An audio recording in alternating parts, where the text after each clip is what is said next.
Hello guys, आज हम अपना नेक्स्ट क्वेश्चन करेंगे। Define the concept and objectives of dividend policy and what are the various form of dividend that can be paid to share holder. So guys, इसकी बात करते हैं। Dividend policy refers to the company strategies, guidelines and board of director establish how much of the company earnings should be distributed to shareholder in form of dividend। Guys, dividend policy एक strategy है, एक guidelines है जो कि board of director establish करते हैं। वो establish करते हैं कि how much of the company earning, company की जितनी भी अर्निंग है वो कैसे डिस्ट्रीब्यूट करनी है अपने शेयर होल्डर को डिविडेंड के फॉर्म में। अगर इंडिया की मैं बात करें, in Indian dividend policy is determined by the company board of director. They check company financial performance, future investment, capital requirement and many more। बात करें इंडिया की, डिविडेंड पॉलिसी डिटरमाइन करते हैं company board of director. Dividend policy को determine करते हैं और वो चेक करते हैं कि कंपनी की फाइनेंशियल परफॉर्मेंस कैसी है, इनकी फ्यूचर इन्वेस्टमेंट्स क्या क्या हैं और कैपिटल रिक्वायरमेंट क्या क्या इनकी। फ्रेंड्स, अब बात करते हैं ऑब्जेक्टिव्स ऑफ शेयर होल्डर की।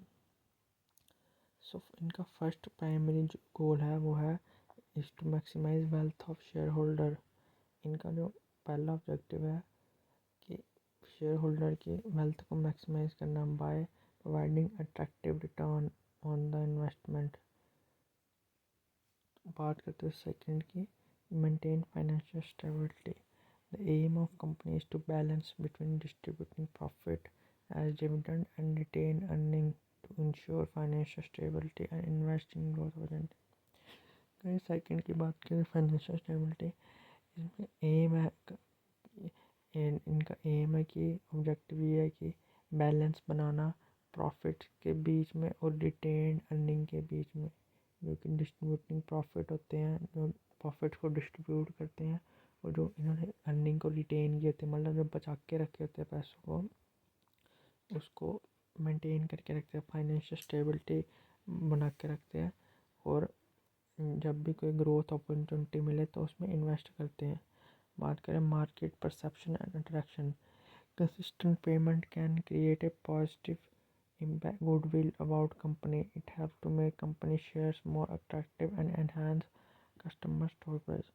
दैट इस पॉइंट की बात करें तो अगर आप कंसिस्टेंट जो कि डिविडेंड दे रहे हो अगर अपने शेयर होल्डर को, तो ये एक पॉजिटिव गुडविल बनाती है कंपनी की। मतलब एक कंपनी का एक नाम बना देती है और ये हेल्प करती है और लोगों को अपनी तरफ खींचने के लिए, और लोगों को अपने शेयर्स बेचने के लिए अट्रैक्ट करती है लोगों को, और जिससे कंपनी के स्टॉक प्राइस भी एनहांस हो जाते हैं। गाइस, बात करें एलोकेशन की, dividend policy divide how much of the company earning should be retained for investment and how much should be distributed as a dividend.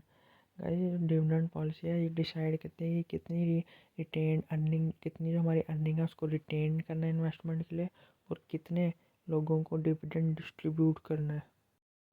Guys, बात करते हैं फ्लेक्सिबिलिटी फॉर ग्रोथ। तो सम कंपनी जो dividend policy है ये company को flexibility provide करती है। ये कंपनी को अपने डिविडेंड अपनी अपनी कंपनी की फाइनेंशियल परफॉर्मेंस और ग्रोथ अपॉर्चुनिटी के हिसाब से अपनी कंपनी को फ्लेक्सिबिलिटी प्रोवाइड करवाती है। गाइस, बात करते हैं कम्पिटिटिव एज की, वेल स्ट्रक्चर्ड डिविडेंड पॉलिसी। अगर आपकी एक अच्छी वेल स्ट्रक्चर्ड डिविडेंड पॉलिसी होगी तो ये आपको एक कम्पिटिटिव एज भी देगी जो कि दूसरे फील्ड में है, वो आपको एक कम्पिटिटिव, इसी फील्ड में जो है वो आपको एक कम्पिटिटिव एज देगी उनके खिलाफ लड़ने के लिए।